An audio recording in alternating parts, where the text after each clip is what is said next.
Hello, everyone, and welcome to today's webinar, AI and Workforce Transformation, Obstacles, Risks, and a Human-First Approach. Before we get started, I'd like to go over a few items so you know how to participate in today's event. You may have joined the presentation listening using your computer speaker system by default. If you'd prefer to join over the telephone, just select Phone in the audio pane and the dial-in information will be displayed. You will have the opportunity to submit text questions to the presenters by typing your questions into the questions pane of the control panel. You may send in your questions at any time during the presentation. We will address them at the end, time permitting. I would now like to introduce Oliver Shaw, Chief Executive at Orgvue. Thank you, and welcome everybody to our session this afternoon to look at AI in workforce transformation. Joining me in this debate, I would like to welcome Piers Linney. Piers, you will know, or many of you will know, as a Dragon's Den investor on the BBC, but also as a successful entrepreneur and investor. And critically for this debate, co-founder of Implement AI, a next generation technology partner focused on helping businesses understand how AI can help them in their value chain and in business transformation. I'm also joined by Dan Cave, a freelance journalist. Dan Cave is a multi-award winning journalist and editor with almost a decade of experience in HR reporting. And he's covered everything from organizational design to HR tech to pay and the gig economy. And finally, I would like to welcome our incognito guest, Carissa Kilgour. Unfortunately, she's having a slight challenge with her webcam this afternoon, who is a principal at Deloitte Consulting. And Carissa focuses on workforce transformation, and critically, the future of work, really looking at that intersection of technology, workforce, and workplace. And so between the four of us, I think we have some interesting views on how we can think about AI, the transformation of AI, and how that will affect us in the workplace. And the place I wanted to start really was I don't know if a good place to start is with you, Piers, because I've seen what you've been doing. But how are you using AI in your day-to-day work? What are your user cases personally? Me personally, so it's interesting things. I do quite a lot of keynotes, and I always ask the room, who's using AI personally? I did one last night in a professional services firm, and about 5%, I'd say maybe 10 on a good day, put the hand up. And I think that the first thing you can do is not only just to learn to understand it, embrace it, and sort of and not fear it, I suppose, is to use it yourself personally. So I use it as I'm quite sad actually. I drive up the M6 quite often, and I talk to it.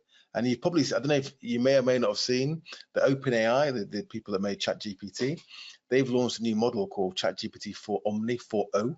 And if you've seen the film Her, no spoilers, you'll see that interaction with that AI is very natural, and it talks back to you like a human. And they've almost cracked that. So it used to be quite walkie-talkie, but now you can talk to it as if you talk to a person. And what you use it for, what I use it for, is a sounding board. It's an infinitely patient sort of sidekick. Even, I wouldn't say a mentor, but somebody you can throw anything at and ideas. And it's got this huge breadth of knowledge that you can never actually hope to obtain, that it can sort of reach into and provide. So I use it as a sounding board in business. I mean, there isn't much I actually do these days, to be honest with you, without using an AI. I tend to use OpenAI, ChatGPT, or Claude Pro. Okay, thank you. And Carissa, perhaps you could share how you're using it, or indeed how your colleagues are using it to support consulting. Absolutely. And I love to hear that Piers was talking to professional services last night and only about 5% put their hands up.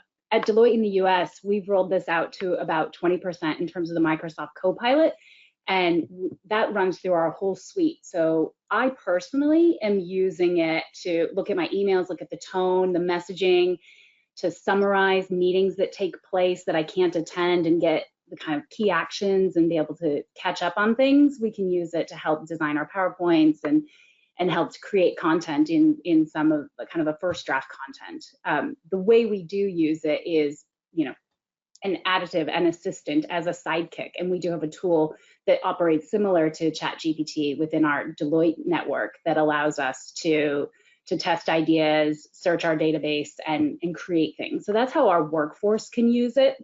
And then obviously we have the human in the loop always validating what's coming out, what the sources were of what was creating it before it goes into our client work. Before Deloitte got here, when ChatGPT and OpenAI initiated this, back in October, what was it, 22 years ago it feels now, I started using it in my personal life just out of curiosity, researching things about cities I was going to visit to see what were the interesting trends in coffee and beer and co-working and things that I'm interested in generally. So I found it interesting in my personal life, and professionally, it's definitely simplifying my day-to-day activities and making things way more efficient for me.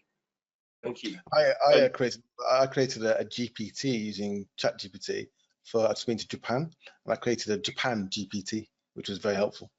That's awesome. Dan, maybe controversially, because there's a lot of talk about how it affects those in the creative industry. So I'd love to hear how it's helping or hindering you. It's potentially one of the most headline making, he says, as a journalist, is discussion of how generative AI especially is affecting creative content creation, media, journalism. Remember about 18 months ago, those internationally recognized Hollywood strikes about script writers saying, well, oh my God, in 2 years' time, my job won't exist because of ChatGPT. And I think it can kind of distort potentially the debate around it. But I was interested by Carissa's answers there, because I saw so many parallels with what I'm doing in my role. And it's not actually the output that is changing so much. I still have to speak to people for quotes, speak to experts, write the articles myself and frame it in a specific way. Yes, I'm now aware that my spell check or my grammar check might have AI spark suggestions, so my writing is that much more engaging, I guess, at the edges.